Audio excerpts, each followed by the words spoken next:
Hola a todos los que nos escucháis en estos momentos. Hoy continuamos estudiando la Biblia con el tema 1078 para acabar de estudiar el capítulo 6 del libro de Apocalipsis. Como siempre, le damos la palabra a Francisco. Bueno, Victoria, ayer nos quedamos en que Jesús abrió el tercer sello. Ahora continuamos este capítulo 6 con el cuarto sello. Leo el versículo 7, que dice así: Cuando abrió el cuarto sello, oí la voz del cuarto ser viviente que decía: ven y mira. Francisco, me imagino a Juan cada vez que el ángel le dice que mire, estaría muy asustado por tantas emociones que estaba pasando.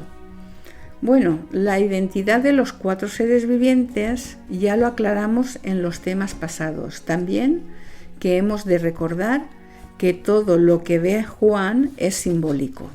Pues veamos qué es lo que ve Juan.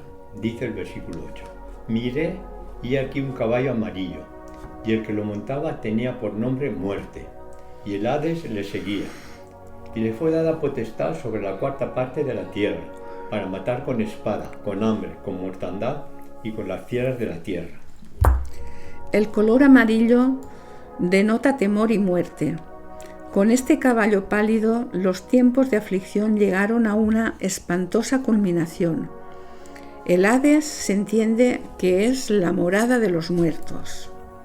Bueno, al hablar de la cuarta parte de la tierra, quizás significase una gran extensión de la tierra. Por otra parte, la enumeración espada, hambre, muerte, pestilencia y fieras pueden considerarse como una descripción del deterioro progresivo de la civilización que viene después de una guerra. Los estragos de la espada que mata a los hombres y destruyen las cosechas produce el hambre, la que causa el deterioro de la salud y produce pestilencias, y cuando éstas han cobrado su tributo, la sociedad queda tan debilitada que no puede protegerse contra los ataques de las fieras.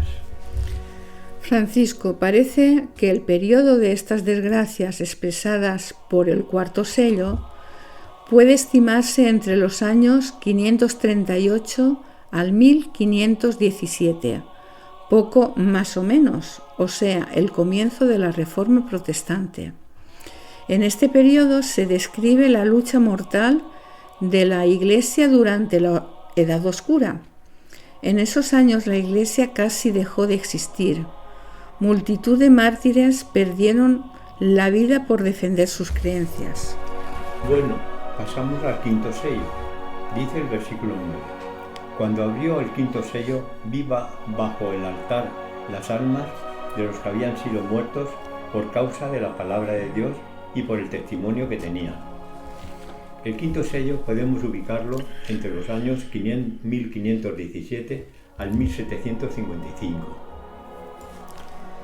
Las personas que habían muerto por defender su fe se entiende simbólicamente que son los que figuran debajo del altar pidiendo justicia. Fue una época terrible para el cristianismo. Por esto, dice el versículo 10, y clamaban a gran voz diciendo: ¿Hasta cuándo, Señor, santo y verdadero, no juzgas y vengas nuestra sangre en los que moran en la tierra? Bueno, Victoria, hay que aclarar que estas personas no estaban literalmente debajo de un altar. Juan estaba pensando en lo que dirían estas personas si estuviesen vivas. No cabe la menor duda de que el Señor, a su tiempo, juzgará todas las maldades que se le hicieron a estos defensores de su fe. Ahora, Victoria, viene el consuelo para todos estos mártires. Dice el versículo 11: Y se le dieron vestiduras blancas, y se les dijo que descansasen todavía un poco más, hasta que se completara el número de sus consiervos y sus hermanos, que también habían de ser muertos como ellos. Juan contempla figuradamente en la visión cómo son vestidas las personas con un manto blanco cada una. El símbolo parece tener el propósito de mostrar que a pesar de sus muertes terribles y de sus martirios aún no han sido vengados por Dios. Los mártires ya son reconocidos por el Señor como vencedores. El Señor desea más que nosotros dar lo merecido a esos torturadores de su pueblo. pero este tiempo no será indefinido. El gran conflicto con el mal debe liberarse hasta que llegue el glorioso final. Debe permitirse que el pecado demuestre su carácter deforme tan plenamente que luego no quede ninguna duda en cuanto a la rectitud y justicia de Dios. Bueno, Francisco, por ahora, con el sexto sello que vamos a estudiar, termina la cuestión de los sellos. Este sexto sello corresponde a las dos últimas iglesias, la de Filadelfia y la de Laodicea. Paso a leer el versículo 12. Dice así: Miré cuando abrió el sexto sello, y he aquí hubo un gran terremoto, y el sol se puso negro como tela de cilicio, y la luna se volvió toda como sangre. Esta visión de Juan es el preámbulo de la venida de Jesús. El profeta Joel ya había usado la figura de un terremoto para describir los cataclismos de la naturaleza en el día del Señor, según Joel capítulo 2 versículos 10 y 11. Un terremoto es seguido por el oscurecimiento del sol.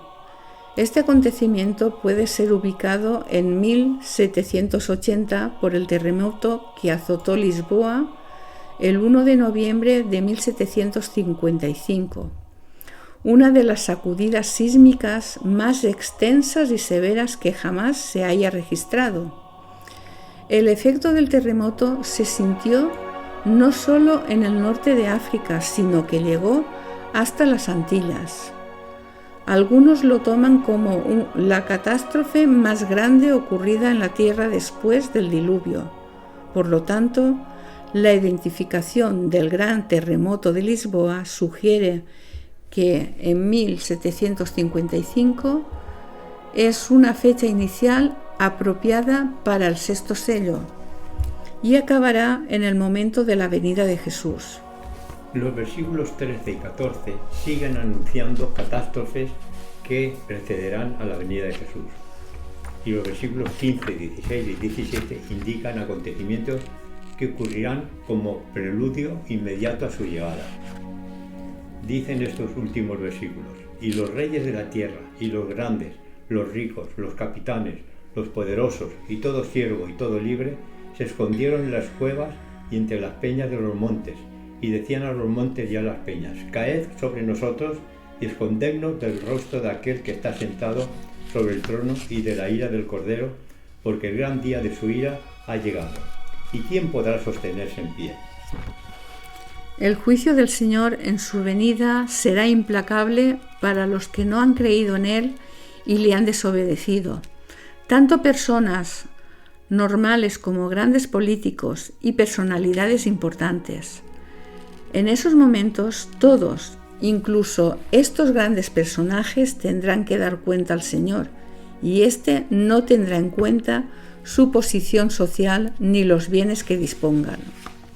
Claro, Victoria, ya has visto que Juan dice que todos los malvados se esconderán ante la presencia del Señor, pensando en el mal resultado que tienen por haber sido tan soberbios y tan perversos. Ten en cuenta que no solo habían matado a personas, sino que les habían hecho sufrir tormentos antes de matarlos. Por todos estos avisos podemos deducir que nosotros estamos viviendo en esta época descrita entre los versículos 13 y 14 que he leído. Bien, pues acabado de estudiar este capítulo 6, mañana continuamos estudiando la Biblia con el tema 1079. Bendiciones y hasta mañana.